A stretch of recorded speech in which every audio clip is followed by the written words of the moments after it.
At the beginning, for you imagined, we have 11 kids, and now we have 200. The community here every year is growing up.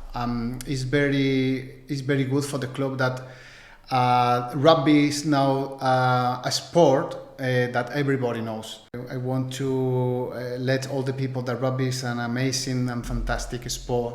Welcome to Charlie's Sotogrande podcast. Today I'm joined by David Arias, the president of the San Roque Rugby Club, based right here in Pueblo Nuevo, next to Sotogrande. David has been instrumental in leading one of the most energetic and community-driven sports organizations in the area. In this episode, we'll be diving into community sport, a high-energy culture of rugby, grassroots development, and the important role the club plays in the Sotogrande and Campo de Gibraltar community. David, you're very welcome. Thank you very much. I'm really happy to have you here. I tell you what, because rugby is my game. All right, I played rugby since I was a child. I played at schoolboy level in Chile, where I was as a child, and we played against the Argentinian team. So it was something that I'm very passionate about. But before we get into rugby, tell us a little bit about yourself, David. How did you get into this? How did you get into rugby? Because it's not a standard sport for Spain, really. I mean, although I know it's been played here for many years. Mm-hmm. So thank you very much at the beginning for letting me stay here with you today. So my beginning in rugby was 20 years ago, maybe 25. I started playing football. One day I discovered in Algeciras the chance for start playing rugby with the friends in the university. And I discovered a new sport. I try to also see in the television the Six Nations with my friends. I like the contact games. One day, one friend told me that, come on, let's go to do something different. Okay, I go. And I start playing rugby with these guys. And after 25 years, I'm now here the president of San Roque Rugby Club. How old were you when you started? I started with 23, 24 years old. That's very late to start playing rugby because, it's... I know I started playing when I was 7. We were allowed to kick the ball. We weren't even tackling at the time. And I've always played rugby, and people that didn't play as a junior, as a kid, found it very difficult to get into it. So you've done very well. Yeah, thank you. What position do you play? I started playing a winger. Yeah. And after that, play inside center and fly half. Okay. And my last position, prop. Getting fat. You went forward. Yeah. Yeah, that's where I ended up probably. Yeah. Very good.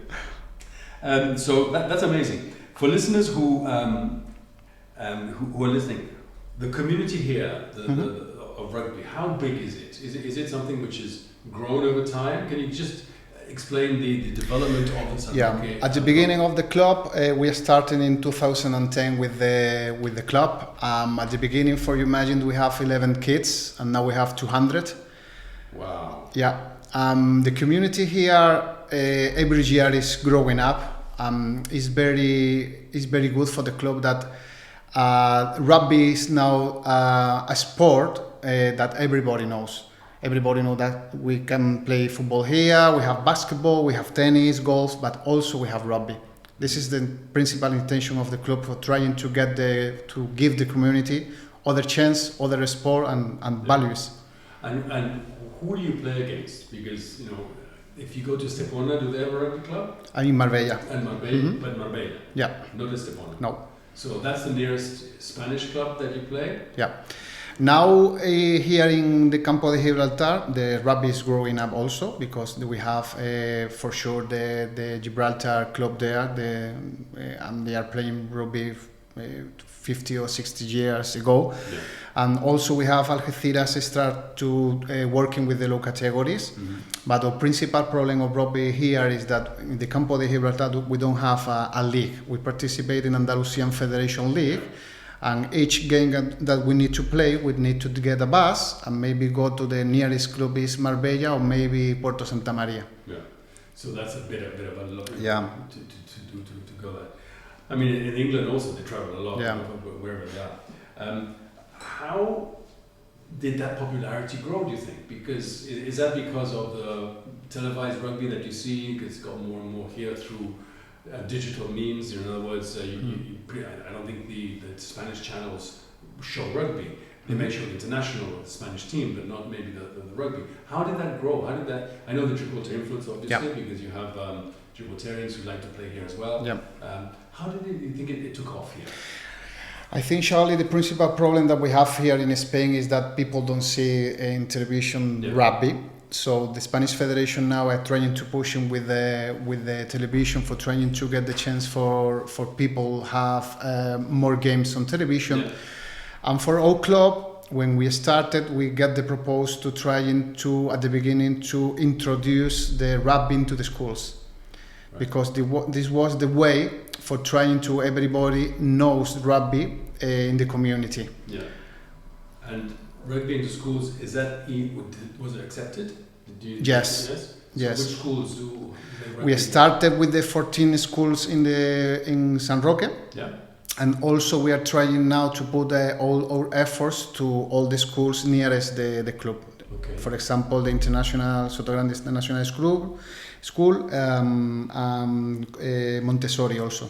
Okay. And what's the mix of Spanish kids and international kids? We have 50%, I think so. Yeah. Now we are trying to get more people from Spain people, San Roque people.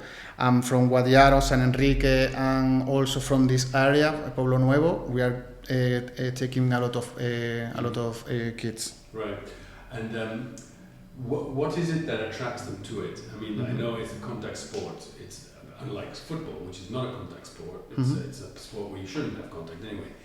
Is that something that attracts kids to it? Is it the values that rugby gives? It's giving knocks and taking knocks and accepting it and understanding. What is the philosophy, do you think, that made it so popular?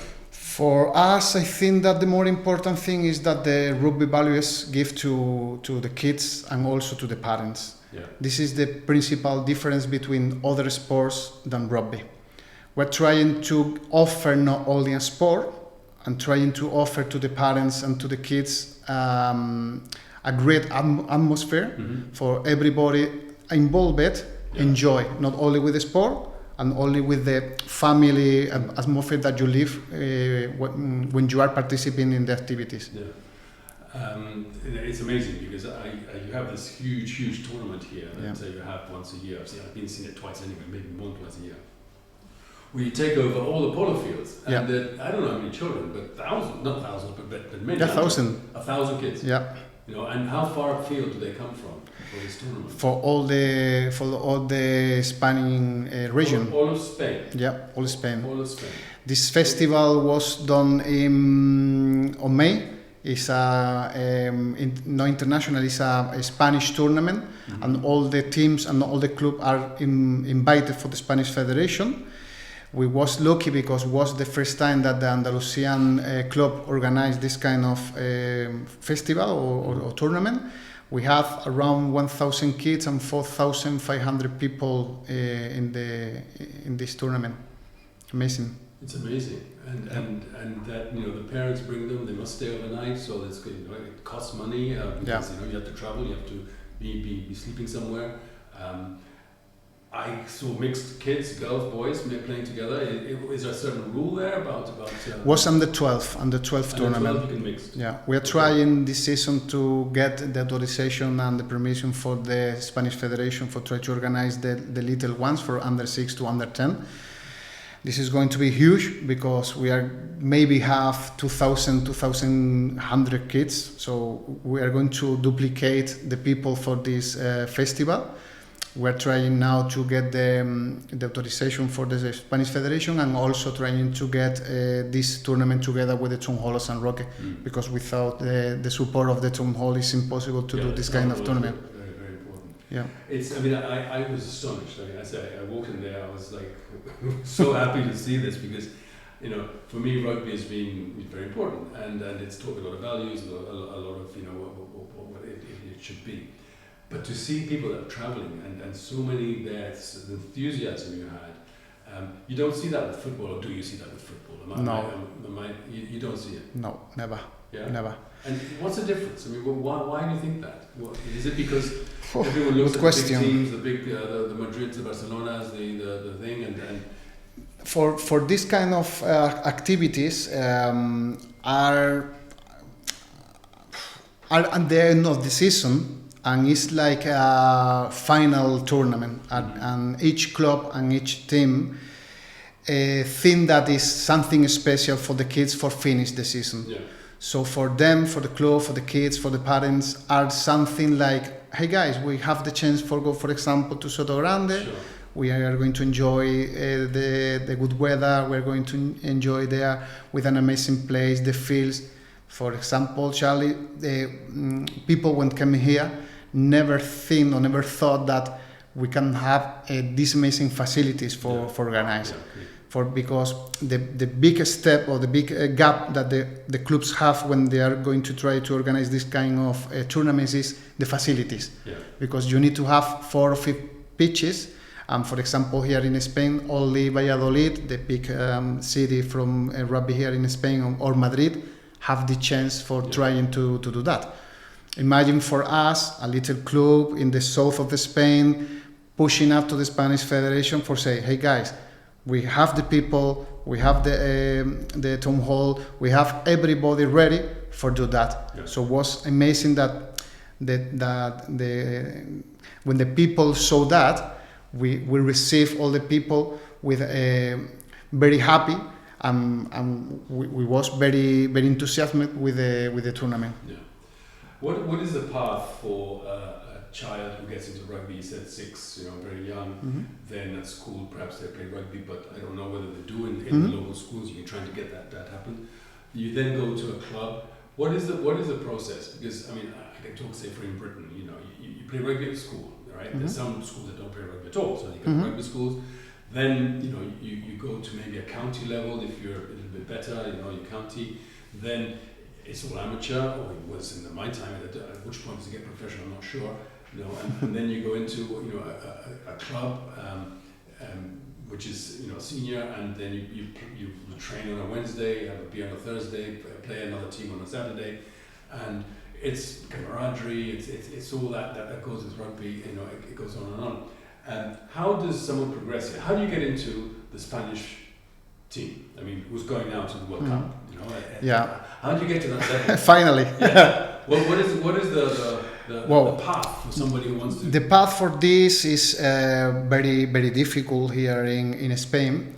Also because we are a little club and we are not in a big city, for example, Sevilla or Malaga. But don't worry about here. I mean, someone in Madrid. Okay. The path for these kids, for example, we have 2 kids under 18. They are participating in the academy, the Spanish national team. So at the beginning, they need to be in the Andalusian Federation, playing with the Andalusian team. And then if they have enough skills and they have enough level, they pass to participate in the academy for the Spanish Federation. Okay. For example, we have the training session in the club Tuesday and Fridays, for example, for under 18. Then they are participating in the training session for Andalusian Federation, and also all Wednesday they need to travel to Seville to participate with all the kids involved in this from around all Andalusia to go to Seville to participate in the academy, national academy. Right. After that, for 25, 30 kids are doing this in Seville, maybe the Spanish Federation say, hey, we have this guy, and this guy. Come to Madrid to participate in a special clinic for see if they are prepared to national team, for example, under 18 or under 20. Okay. And have Spanish players gone and become professional? I know there's somebody in France that plays a Spanish prop, I think he is, that plays one of the so they've gone all the way to professional level and to very high professional level. Yeah. Our principal problem also is that, as you know, here in Sotogrande and Pueblo Nuevo, when the kids have 16, 17, 18 years old, they need to go to study. What happens? We don't have university here. Yeah. The club problem is that when the local, you are spending a lot of time, you are spending a lot of resources for trying to give the skills for these kids. But the problem is when they have 16, 17 years old, they go to study to other place. And there's no rugby. Yeah. They are trying to get rugby, for example, in Madrid, Valladolid, or maybe in UK or Ireland, wherever they want to study. But we need to keep in mind that the club is still roaring and trying when these people finish to study and come back again, they can play with the senior team. Okay. So there is the path, they can see it. Yeah. Very difficult, but... Difficult, yes. I mean, you must be very keen to do that. Yeah. And what about, I mean, we know Felix Pedersen, for example. You know where he is this weekend? Yeah, I know. He's playing for Norway. I know.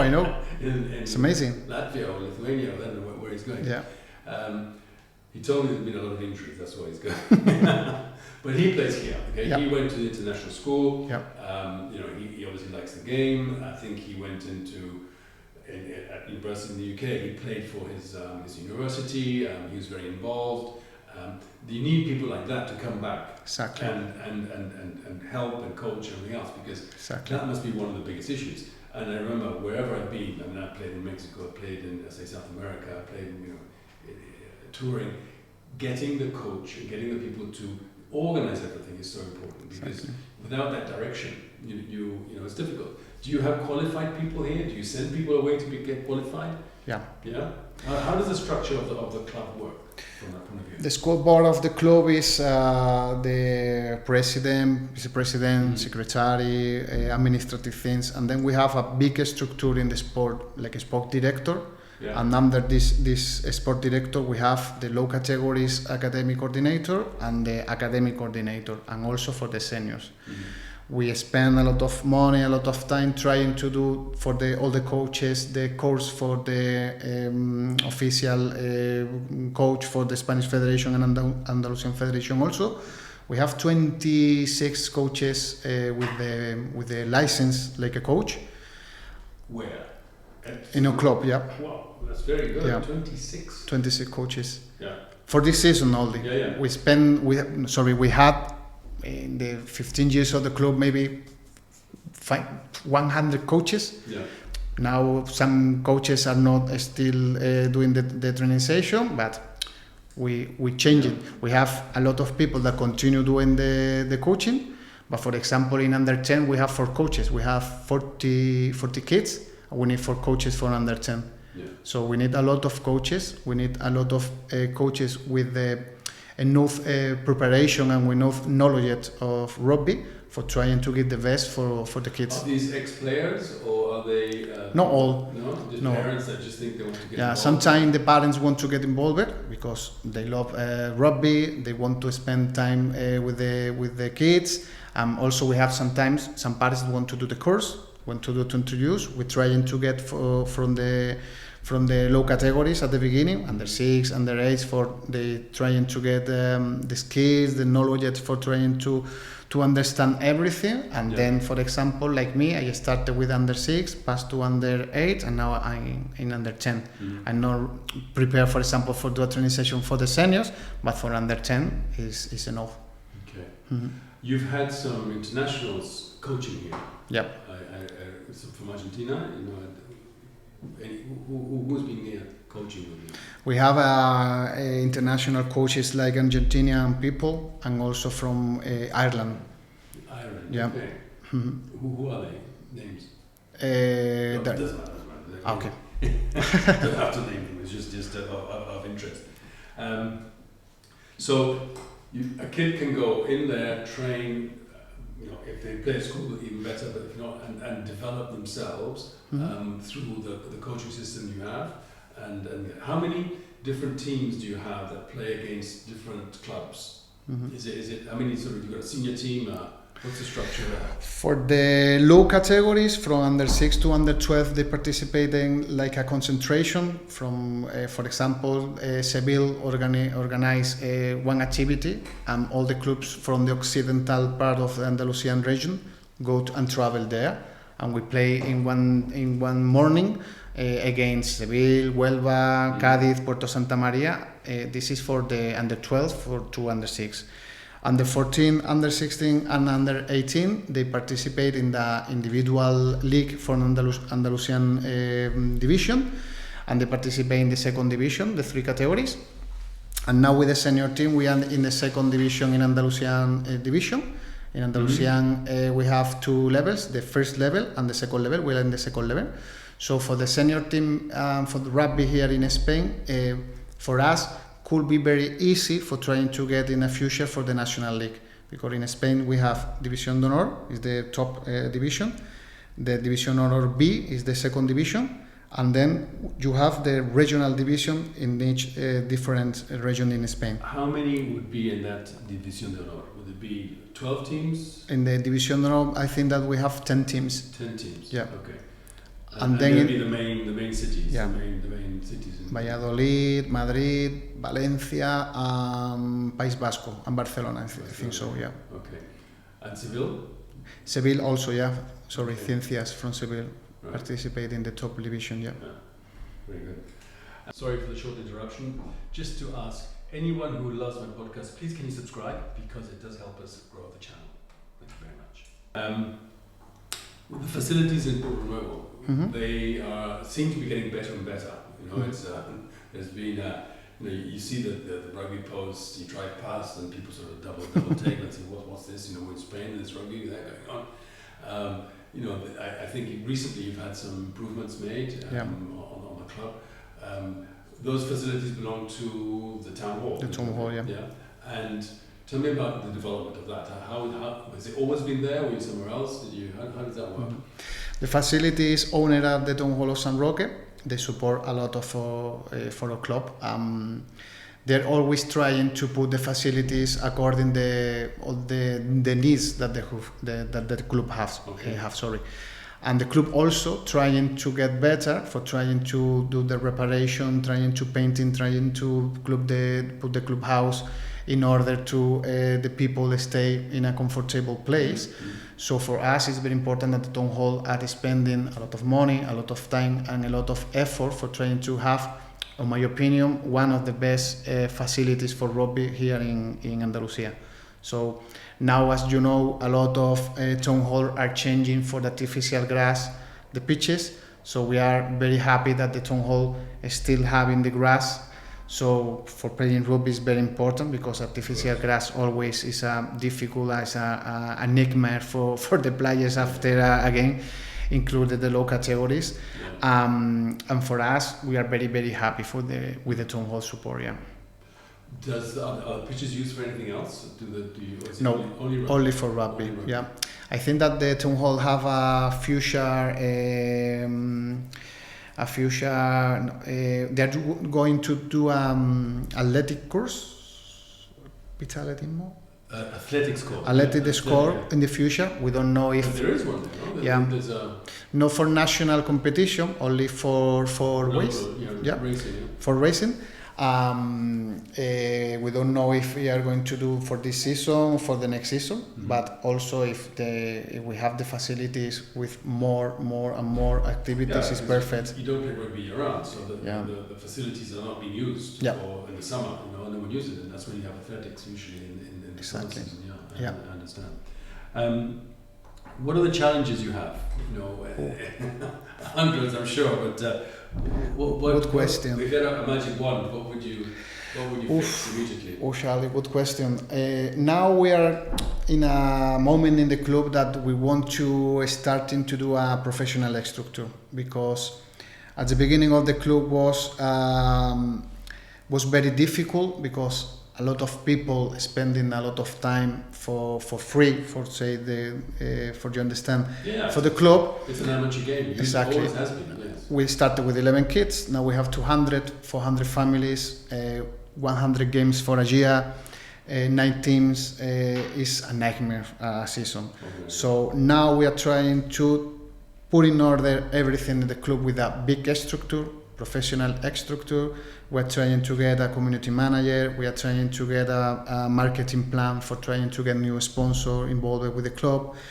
We're trying to put San Roque and Guadiaro in a special place where all the people in Spain and all the people around the world knows that here we can play rugby. We have a good weather. People can come here and enjoy with everything that you can imagine here. We have the food, we have the people, we have the summer, we have the weather, we have everything. For my opinion, the big challenge for this season is trying to put everything in order and trying to put a new structure and a professional structure, because now at the moment the club need that a lot of things that we need to do getting the professional structure that the club need. How is that funded? The club? The money, yes. How's that funded? Is that I mean, does the town hall give you the town hall, yeah.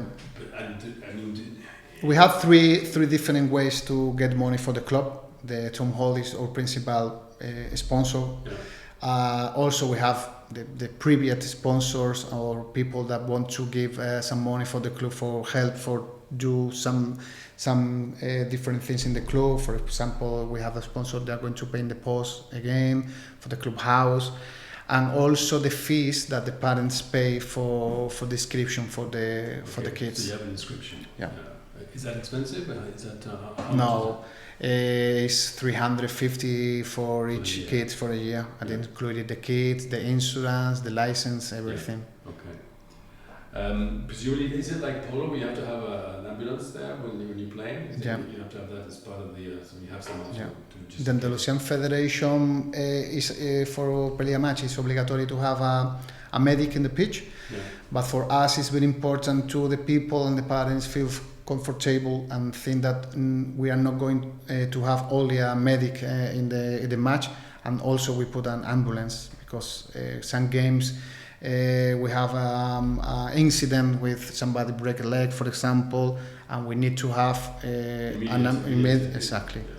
Yeah, hopefully it doesn't happen very often. It's expensive for have an ambulance and a medic, all the matches for the club, 200 euros per match. But for me, like a president, I feel comfortable that if we have a problem, they do everything quick. I presume it's the same for football, soccer, or not? No, I think that for football, only don't need an ambulance. No. If someone is visiting Sotogrande and they see the posts and they say, someone plays rugby here, this is great, how do they get hold of you? I mean, how do you have is just knock on the door of the clubhouse and there's somebody there, or if someone's interested in I mean, when you're on holiday, you're not going to go play rugby, I understand that, but someone that doesn't know about it, I mean, it's, for myself, I mean, I didn't know the structure of everything else, and I wasn't curious enough to go into it because of work and stuff, but how do you get into the club if someone wants to do that?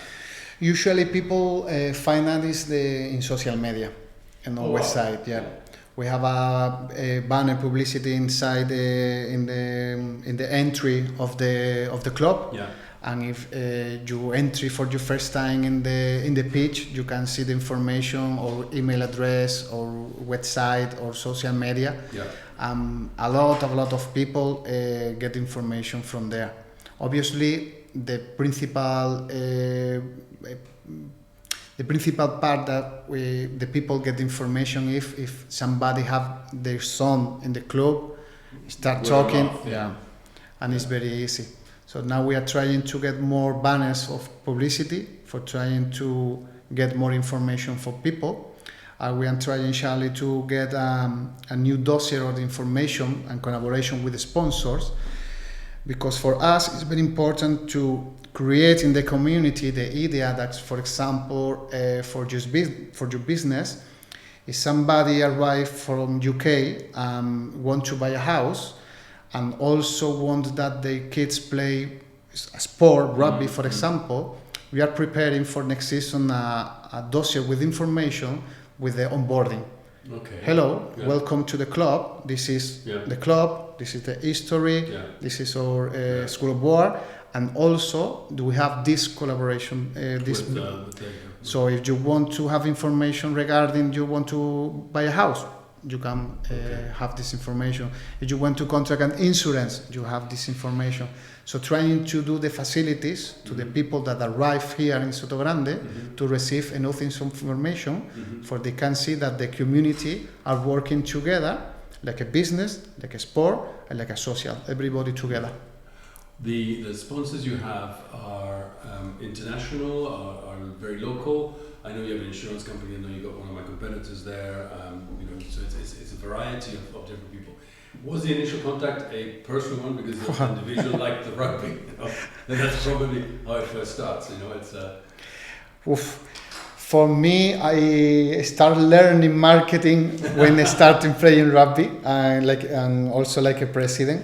So the beginning, you can imagine, we trying to get the people sending emails, trying to talk with somebody who knows the CEO of this company.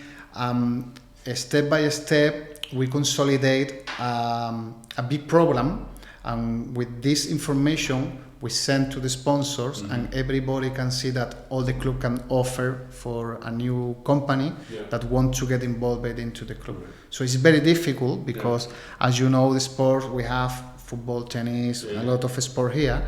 But in this moment, I think that rugby is in a good position for the sponsors, because we are creating a great atmosphere in the club and in the area, and also that the values offered to everybody are very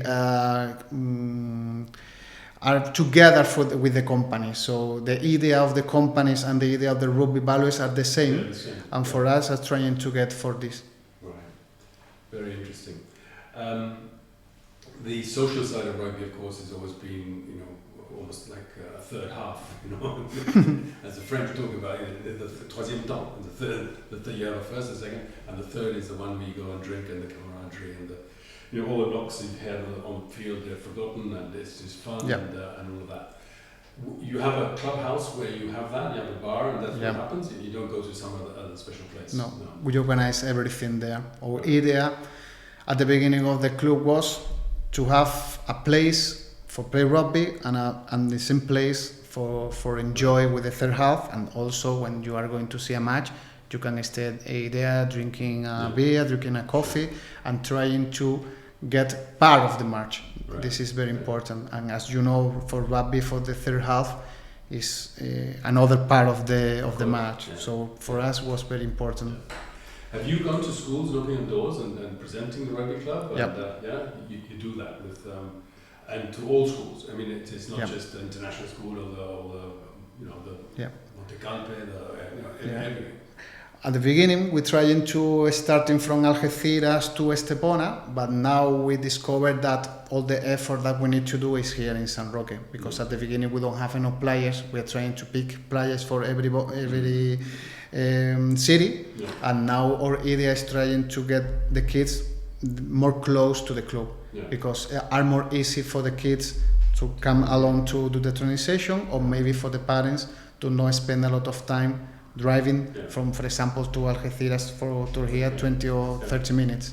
The training and everything else, how do you do that? I mean, it's a physical sport, you have to be physically in condition. I remember hating the beginning of the season because you had to go and do until they started sending you emails and things that you had to go and start earlier and you had to become fit and all this business. Do you do that as well? Do you do that with the kids? You prepare them in advance and they have things to do, and so that's very professional. Obviously. We have a collaboration with Juan Anelo. I don't know if you know him. He's a guy here from Pueblo Nuevo, and he's an specialty athletics sport instructor, and he's helping us with the fitness. So, for example, Wednesday we are on a special training session for the low categories. For example, for under 10 and under 12, only fitness. But not only fitness like weights. With weights. This something like kids need to learn to run. Kids need to run for straight. So this is our idea, to trying to give the tools for the kids for trying to get the steps for when they are in the academy for under 14. Exactly. To get to the point where exactly. We do that. Okay. So important stuff. The tomorrow we have the Autumn International starting in Britain. Because England playing in Australia, in Ireland they're playing All Blacks in Chicago, and the whole thing is starting. The Lions just finished. Where do you go and watch the rugby? Where do you have it in the club? Yeah, when we have opened the clubhouse, because we only can have opened the clubhouse when we have official matches or training session. If when these games are going to be in television and we have the chance for seeing our clubhouse, we have a television there and everybody are welcome to enjoy there. Right. So you cheer. Yeah, for sure. Who's your favourite team of all these? Ireland. Ireland. Okay, Yeah. Good. Well, you've been on a wave for a long time Ireland. now, and the big game in Chicago on Sunday, I think it is. I was in New Zealand in 2011 with my friends in the World Cup there. You went, yes? Yeah, I was there. Wow. Yeah. An amazing travel, 1 month with a van driving around all the North Iceland was amazing. I like rugby. I support Spain for sure. But for example, if play England against Zimbabwe, I support both teams. For me, the winner is rugby. Of course, yeah. No, it's a terrific sport. As my father played international for Chile. Wow. as a many years. He's 94 now, so it's a long time ago. So I was always involved. Even as a child, he used to take us to watch rugby. I played rugby in the morning for the school, and in the afternoon I had to see the old boys in Santiago, in Chile, and I had to go and see that because he was there as a president. And Amazing. It's something that I've always loved, and it's what anybody that sees me when I'm watching it. But I'm one of these people that I have to watch the game. I can't drink and talk, but I got to concentrate on watching it, which is the way it is. Anyway, it's been fantastic having you on. Thank you very much. Is there anything would you like to plug? Would you like to mention something about for anybody that's listening that they can come and see you, David? Yeah. So for me, thank you very much again for letting me the chance for stay here sharing time. Yeah, it's great. For me, I want to let all the people that rugby is an amazing and fantastic sport. Trying to get involved, trying to let your kids to enjoy with us. We play rugby. If you don't have kids, come and jam and see a match there. I'm really sure that you are going to enjoy with the atmosphere that we are creating there in the club. For sure, always thank you for all the sponsors, the town hall, and all the people in the club that give everything for trying to 200 families each weekend can play and can participate in the activities. Before you go, you speak extremely good English. Thank you. At the game, not the game, but at the club, is Spanish the language, or do you have, because you have so many international kids? We have a mix. A mix. We try, for example, for me, I try to speak with the kids in Spanish and also in English. But for example, we have people for French, Ukrainian, Russian, and sometimes it's very difficult. But this is rugby. Yeah. So at the end of the day, if you say a kid run in English, Spanish, or Russian, they know that the kids need to run straight or need to pass. Sometimes it's very, very funny for trying to get information for the kids and trying to understand everything that you're trying to they learn. Sure. But it's amazing. Great. It's amazing. David, thank you very much. It's been really Thank you very much, Ali, for everything. There you go, guys. David Arias, he's the president of the San Roque Rugby Club, just across the road there in the Pueblo Nuevo. Anybody who has any interest in rugby, please go and knock on his door. He will welcome everybody. And any kids who want to go and play, this is for you. Bye-bye.